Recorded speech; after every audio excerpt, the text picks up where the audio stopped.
It is phone booth fighting, remote quarantine style. I'm Richard Hunter. That is Frank Mir, both of us in Las Vegas, but both of us at our respective homes. Frank, how you doing today? What's going on? It's a nice Sunday. Jen fixed some pasta, and we're just now laying around with a little bit of a food coma. Well, that sounds positive, contrary to a lot of what I'm seeing on television. You guys don't have any protests happening outside or the National Guard going down your street or anything? No, not yet. I think that because we're out in town, outside the strip. I think we'll be fine. Obviously, it's something I'm a little concerned with, but hey, the situation is what the situation is. I mean, if I don't think anything's ever been changed by people not protesting. Does the looting and the vandalism of people's property suck? Yeah, I think it's shitty. But also, I think it's extremely shitty that a man died the way he did, in George Floyd, and it just this is the repercussions to change society.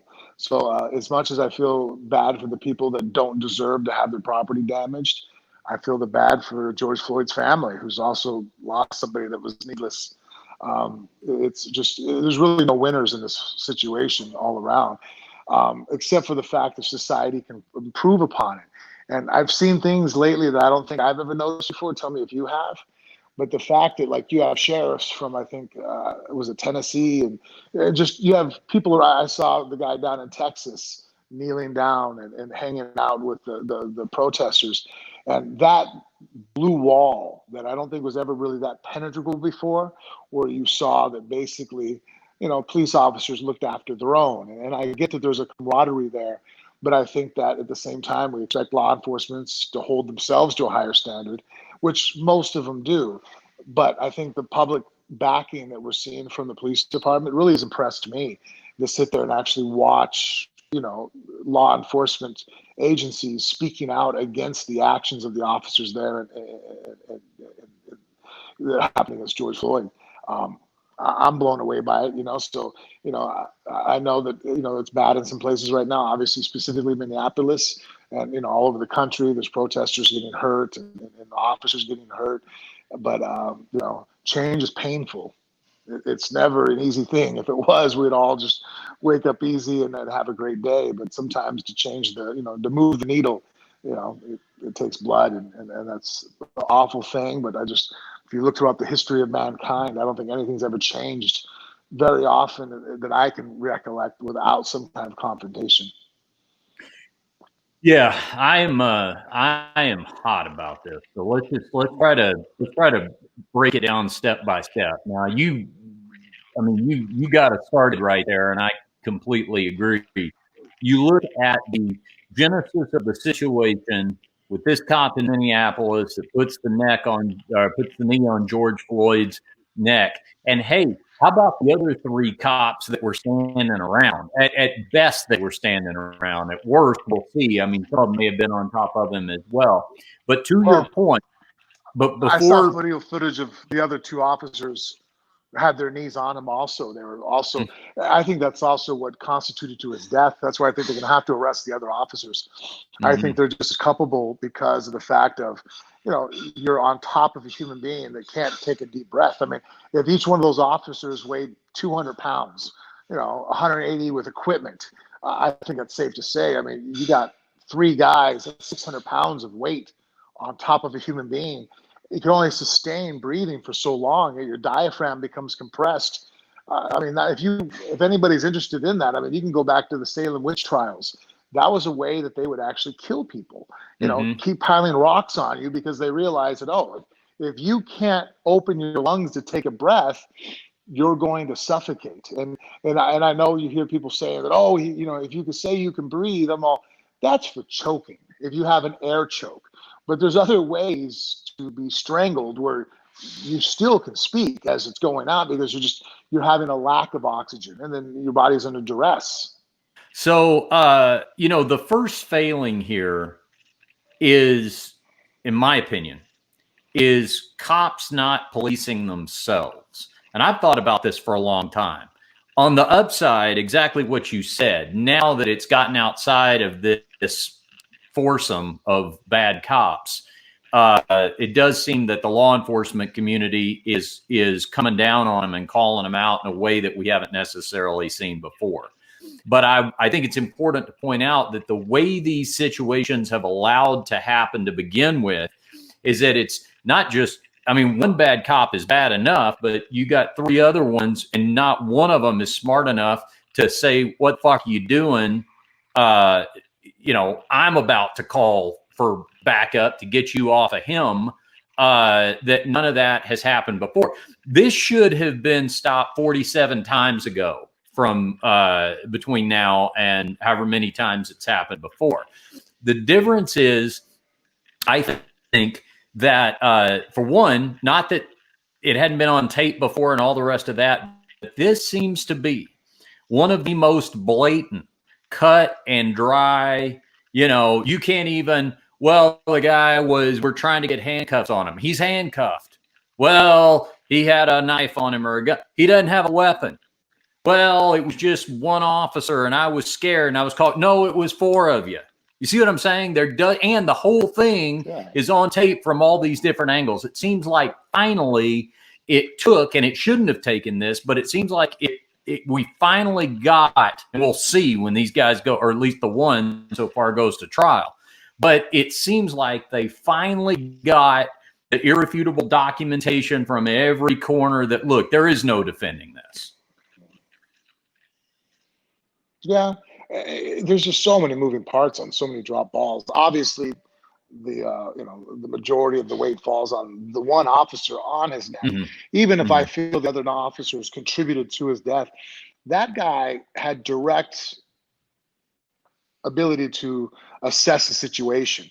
When Floyd went limp and he's no longer speaking, the fact that he didn't just let off to check on him, to roll, that they were that terrified, even though they still outnumbered the guy 4-1, that they felt that it was necessary to continue to hold pressure. That just, it baffles me. I feel like there's obviously on his part, the officer's part, with Chavez or I can't remember, what was his name again? He has an unusual last name. I'll tell you in a second. It's not, I think it's like Chavez. Yeah. Derek Chauvin, I believe it is. Go ahead. Yeah, Chauvin. But you could see, and I don't think it's hard to see, he doesn't have any kind of empathy for the person he's holding down. I mean, I think one thing that they might institute in the future is more of a vetting of psychological profiles of, officers, The problem that sucks is, I brought this up because a couple of the guys that I weight train with are SWAT team guys, regular police officers, all the way up. I hang out with a lot. I brought up when I was talking, because, as we're lifting weights, we dissect the world. I don't go to a bar.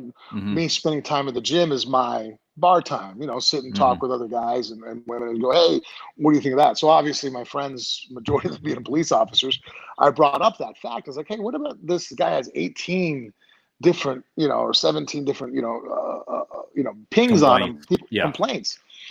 And one of my buddies, who I know is an extremely good guy, he goes, dude, I have that many. I was like, what do you mean? He goes, look, you don't realize. He goes, because civilians are always complaining about police officers, the good ones, the bad ones, we all have marks on us. He goes, we give someone a ticket. He goes, I got in trouble because a guy got mad because I'm 6'9" and the other guy's 6'7", and he felt that I diminished his ego, like the way he wrote it up. He goes, it was the most ridiculous thing in the world. They laughed at it, but guess what? It went on my record as far as having to be investigated and then released. He goes, that's how silly it is. He goes, now, so what happens is you have legitimate complaints from citizens against officers. And now you're the superiors. You're looking and going, okay, I have 100 officers, and all of them have 15 to 20 complaints against them. And I have to vet each one of these, and a majority of them are bullshit. So what happens is now the truly bad guys are kind of in the crowd of everybody else. And when he pointed that out to me, I was like, shit, I never thought about it that way. He goes, yeah, having 18 is not that absurd. He goes, we're police officers. No one's happy to see us unless you called us to save you. And by the time we get there, usually you're not happy to see us anyways. He goes, so we get so many complaints on us that are frivolous. And again, because it over jams the system, he goes, now you have legitimate complaints that fall through the cracks. Well, that's possible. But I would say a couple of things. I would say, first of all, every set of 18 reports is probably not created equal. You know, No, 18 true. could be bogus. We do know that 2 of these resulted in some kind of disciplinary action. So let's see what those are. And yeah, that does suck. And you know what? That is the fault of the idiots who file frivolous complaints. But guess what? There's nothing to do about them. So they are the built-in cost of doing business and keeping us safe. And if that is the case, then we have to come up with a system to vet these complaints that will account for all of those, plus the ones we need to take into account. Now, as far as the reaction to all this, let me say this about that. You're absolutely right. Change does not come without protest. And that is the first and last thing I always say to anybody who's got a complaint is get involved. You know, exercise your First Amendment right, register to vote, run for office, get involved. Now, in terms of what we're seeing with the rioting, this is not left-wing radical people. This is not right-wing radical people exclusively. These are people. This is people for you, Frank, because there's a lot of stupid people in this world. There's a lot of people who cannot wrap their heads around discourse and conversation and process and getting involved and all the things I just said. So this is what you get. For example, we're hearing about Antifa today because the president's wanting to put Antifa on the terrorism list, which you can't do because you can't put a domestic organization on a terrorist list. But whether or not you can do that or not, he wants to do it. Okay, so we hear about Antifa.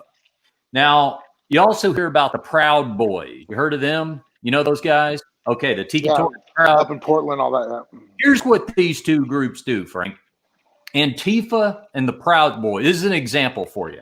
Every 2 weeks, these two groups of people get together and they fight. And then they spend the next 2 weeks arguing over who started it. And then they just do it again. That's it. That's all they do. And it's not that one side has a better point of view and the other side does. It's that neither side is capable of rising to our intellectual level of participating in our process. Now, those are extreme examples because they've got names and some sort of loose organizational structure or whatever.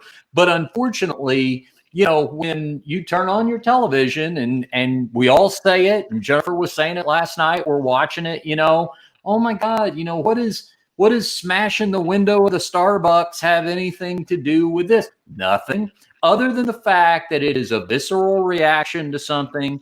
And for a lot of people, it's all they're intellectually capable of doing. And the thing is, we still have to live with them.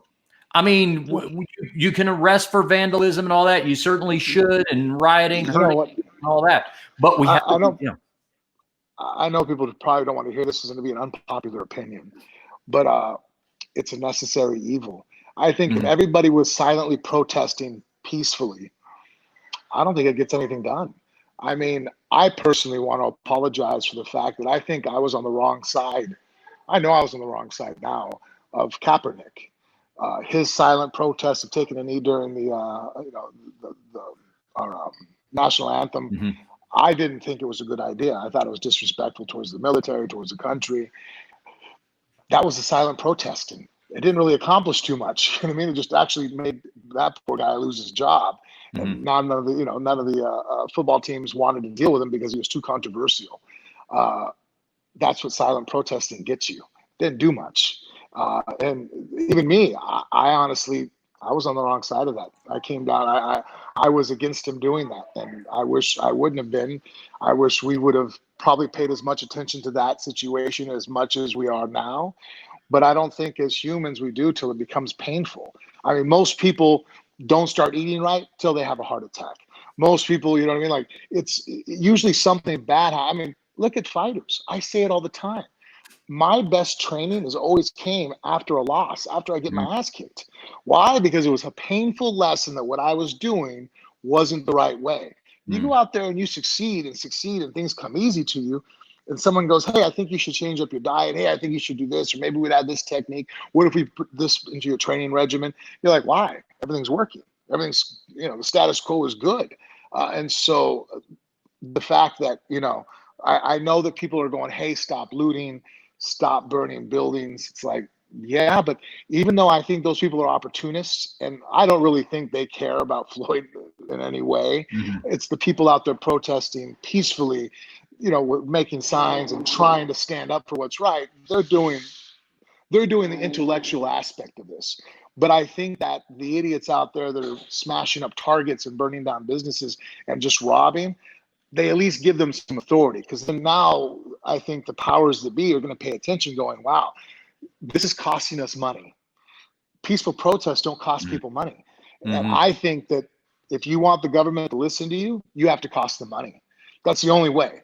You have to financially hurt the establishment if you want to be heard or seen.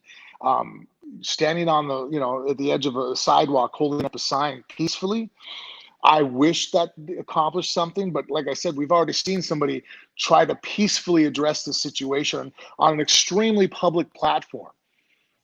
What did it accomplish?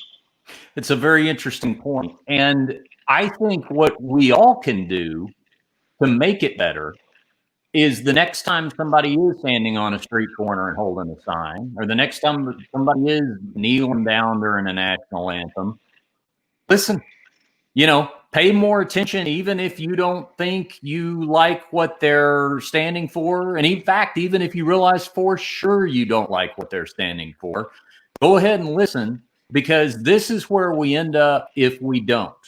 And to your point, the reason that we're seeing wall-to-wall coverage of this, and the reason that so much of it is happening, is it does get a reaction. If it's a peaceful protest, you know what all the news networks do not do? They don't show the peaceful protest for 12 hours a day with correspondents everywhere showing a shot of people making speeches and holding signs peacefully. They don't. But as soon as somebody starts lighting shit on fire, or you see the guy that got out of his car with the crossbow yesterday, the bow, that'll get you on the news, and that's a big part of how we end up here. Now, I guess the next thing is you got to figure out where you go with this.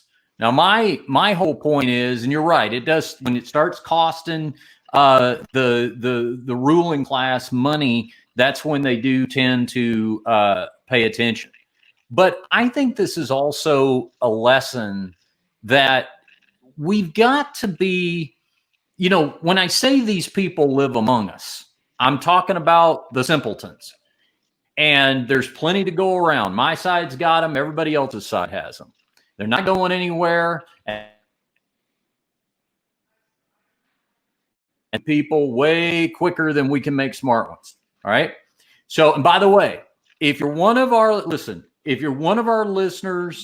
who, and I hear from them, that's going to go, oh my God, you said 3 negative things about Trump, but then you didn't say 3 positive things to make it completely even. And that's not fair. And I can't listen. Just tap out now.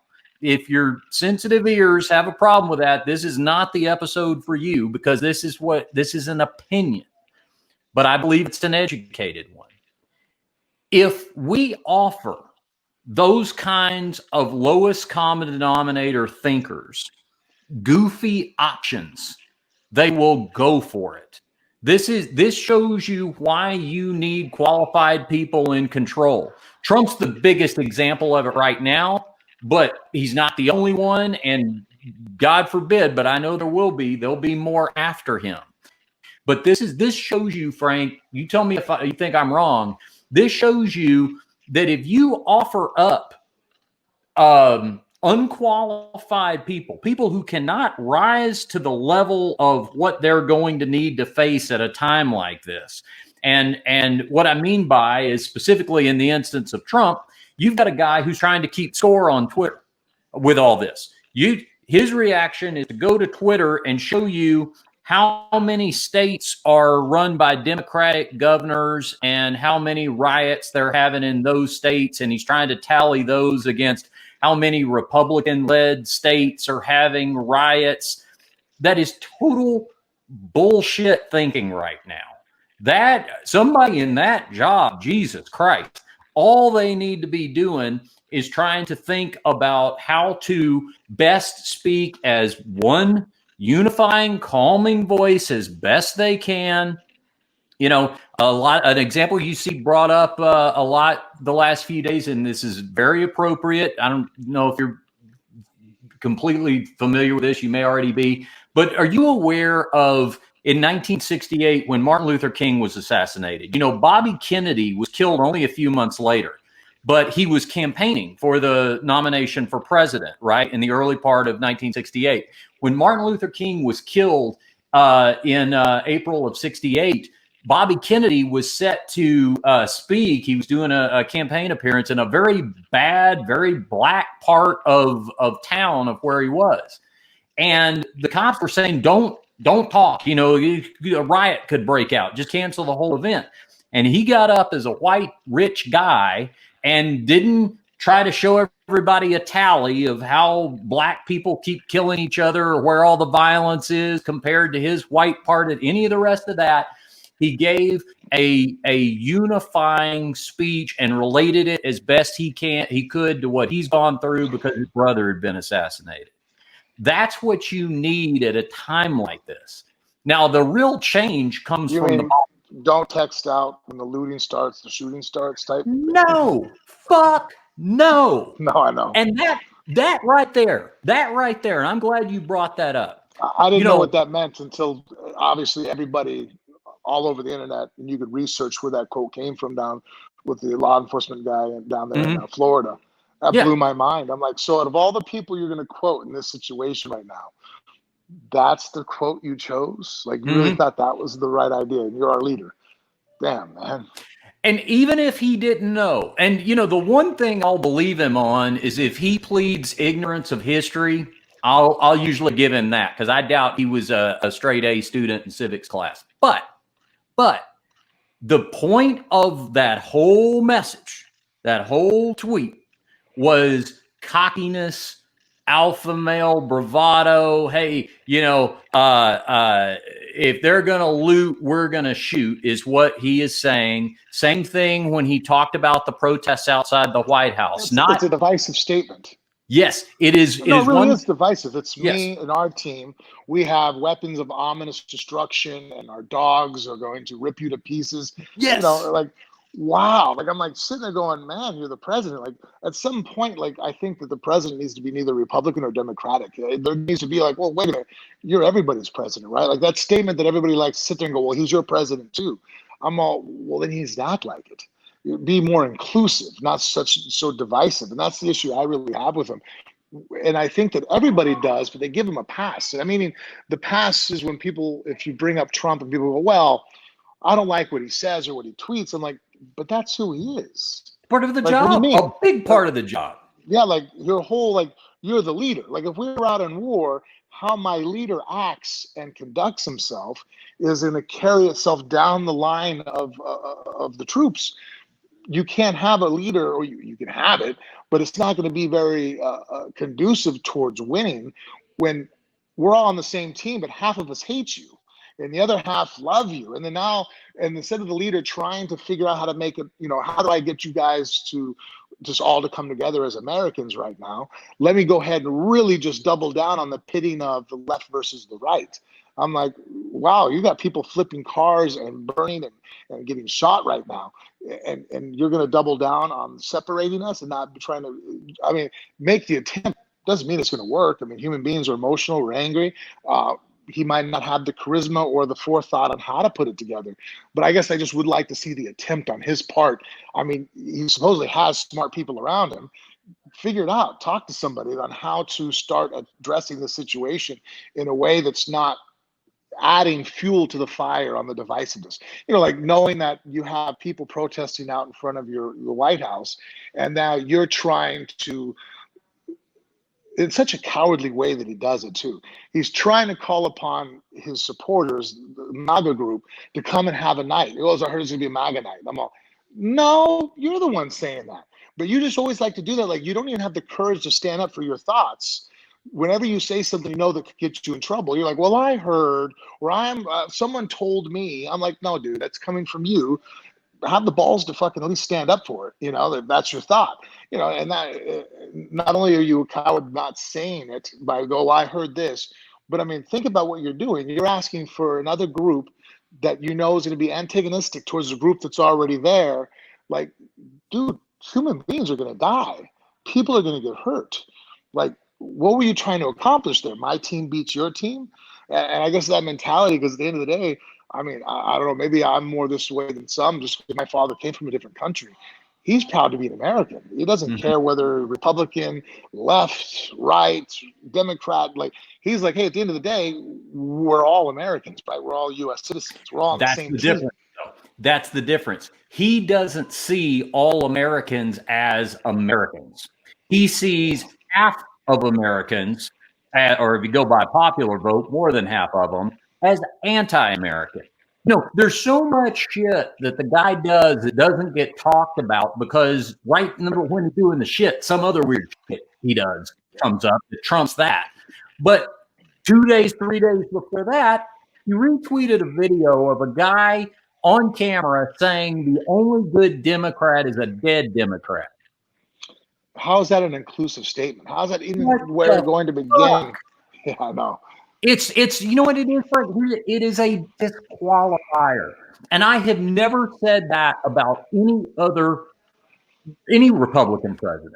I've never anybody I have never voted for, and I can run down the line of everyone I was eligible to vote for and everyone I didn't vote for. I didn't say it about either Bush. Reagan was before I could vote, but I didn't say it about Reagan. I have never said this person has disqualified themselves. But this person, Donald Trump, has disqualified him. This is a disqualifier. This is, I'm sorry, this job, this ain't your bag. This job is not for you. We need to find you something else to do. No, I think, in fact, about 6 months ago, with the way the economy was going, and then just after doing my taxes, I was trying to find, I was like, wow, you know, I guess I'm way more Republican than Democratic.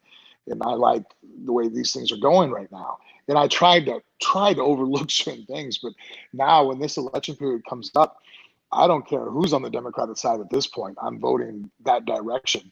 I could not vote for Trump, even though knowing, and my wife actually is kind of upset with me on this part. She goes, well, you know, if a Democrat gets in office, our taxes are going to go back up again, what we have to pay. I'm like, I hear you, but at some point my morality has to outweigh, you know, my economic sense, to where I'm just like, well, no, if it costs me more money in the long run, but maybe there's a few less deaths, I'm willing to go ahead and trade that off. Well, and to even go further than that, whatever that amount is, right? Whatever that amount is, I'm going to show you that number, and I'm going to give it to you as an insurance policy. I'm going to say, listen, Frank, there's this money here. It's not guaranteeing that there would never be another global pandemic. It's not guaranteeing that there would never be more riots over something in the streets or a bad cop or whatever. But here's what it's guaranteeing. It's guaranteeing that when any of that kind of thing happens, there is not going to be a erratic, unhinged, fucking loose cannon at the wheel. I'll bet I can get you to go for that. I'll bet I can get you to look at that number and go, you know what? I've paid more money to go on a cruise I enjoyed than that number you're quoting me right now to not have the fucking world falling down around me. All right. I'm not happy about it, but yeah, I guess I'll need to do that. And you know what? I would too. My version of this, the example I've given before, is that, you know, I've supported Bernie Sanders in the past, right? I would love to have universal health care.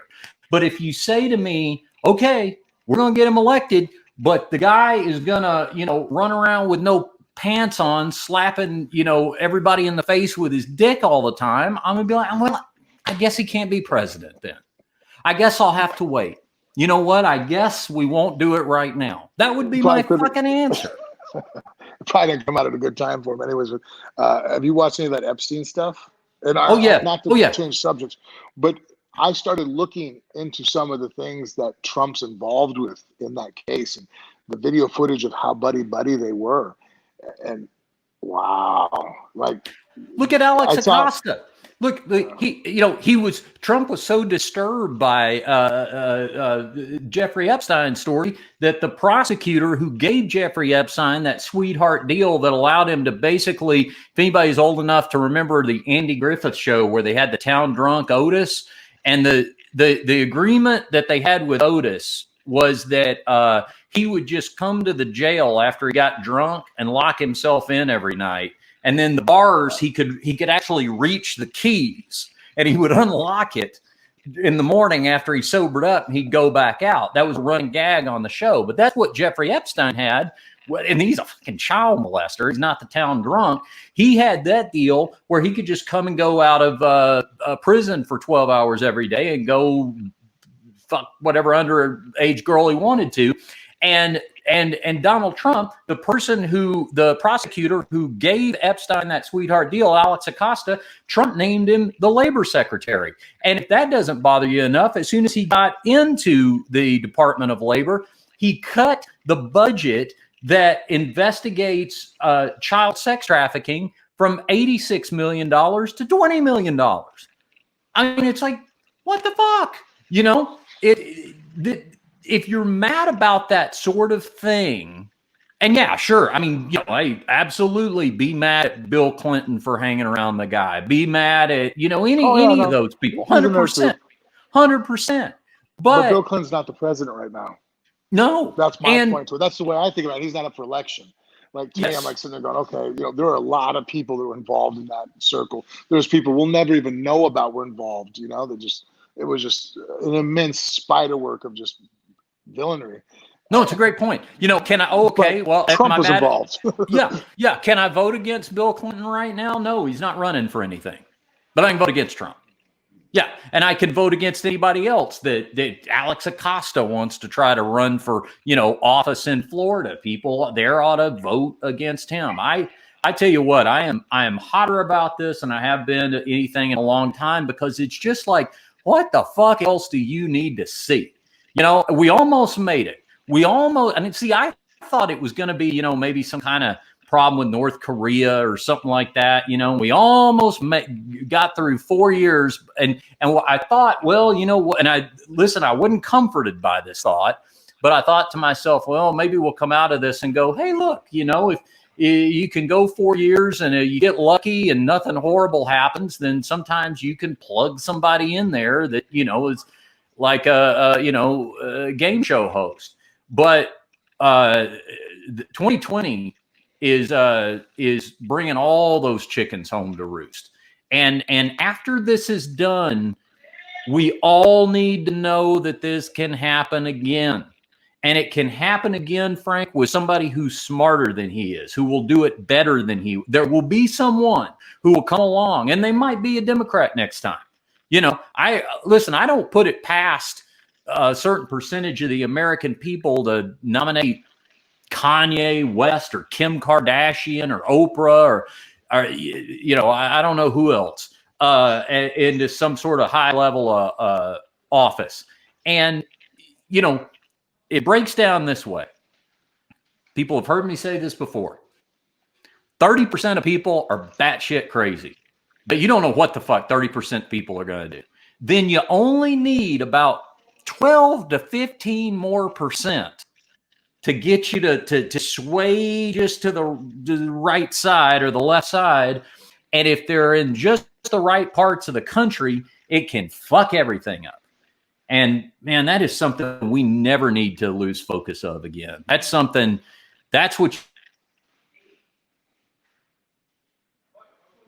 And they're going to go, well, he had a lot of success with it, but he made the mistake of really showing his arrogance and his narcissism and all that. So now I'll be much more clever.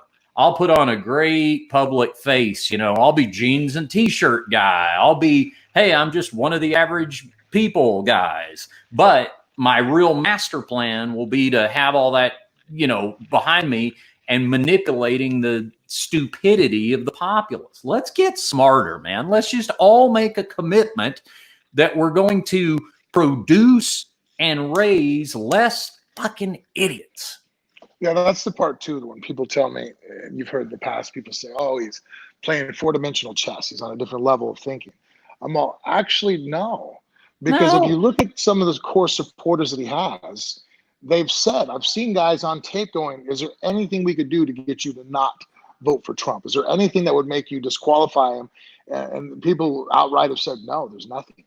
Like, Yeah. no, nothing. No. So in my thought, I'm like, so you already have them tied up. Why not be more neutral and entice some of the moderates or the middle thinking people over to your side?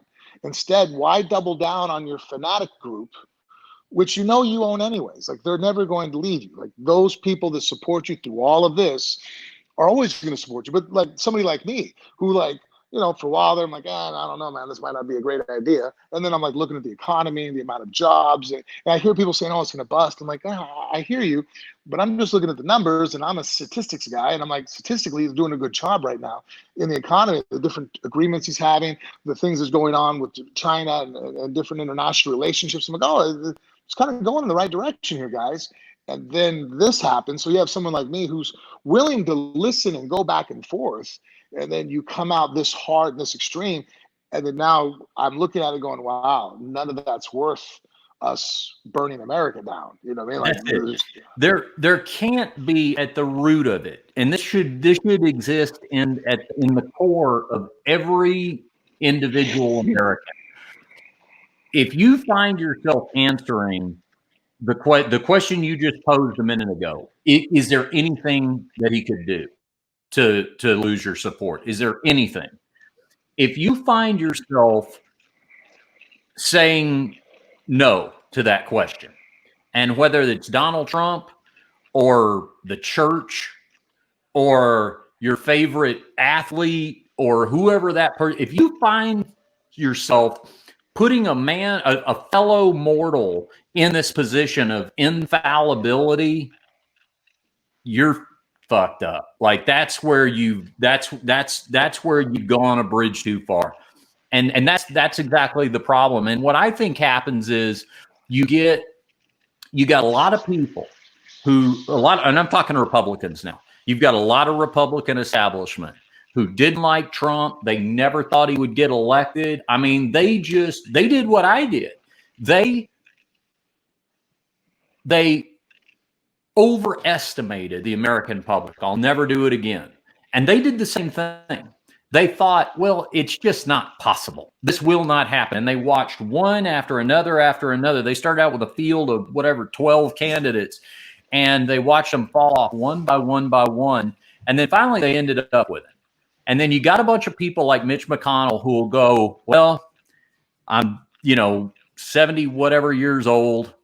I'm going to get elected maybe one or two more terms. I'm going to try to do this for as long as I can. And yes, he is the drunk uncle at Thanksgiving, but he is the ticket to my opportunity. And if you are that much of a fucking sellout, I mean, if you're that much of a you want to talk about just a hollow human, somebody who can't look at a situation and go, listen, Frank, normally under any other circumstance, I would say, let's just put up with it. Let's just ride it out. It's going to make you money. It's going to make me, it's going to keep us in power, whatever. But to have no fucking bottom where you see this kind of thing and you don't, it's okay now. Your moral governor doesn't care.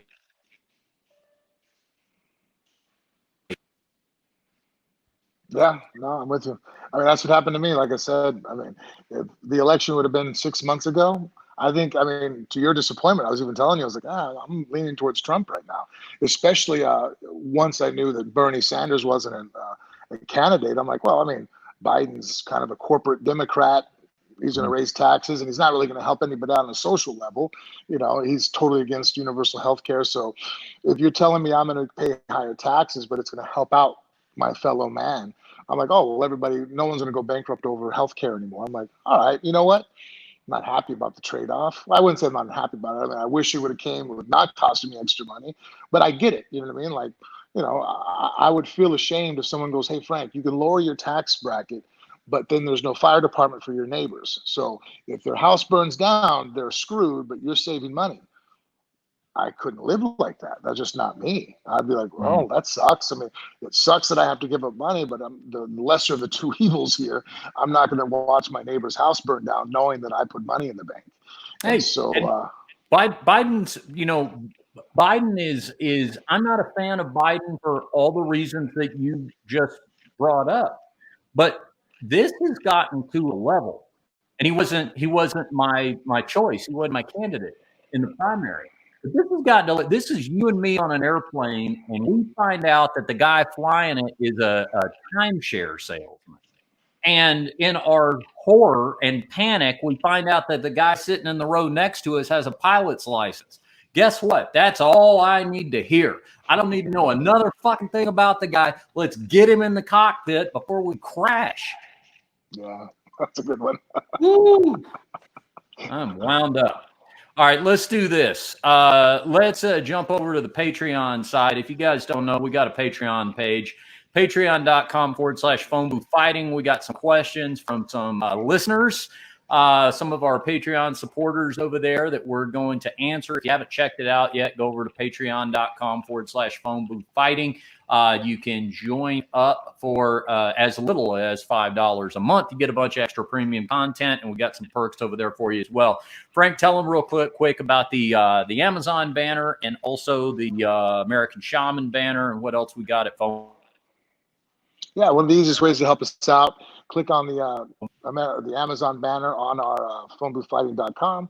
You do all your shopping online, and at that point, only thing it does is an extra percentage that no cost to you will come help us out here at the show. And then obviously, you guys know the supplements I live by. American Shamans, phenomenal company.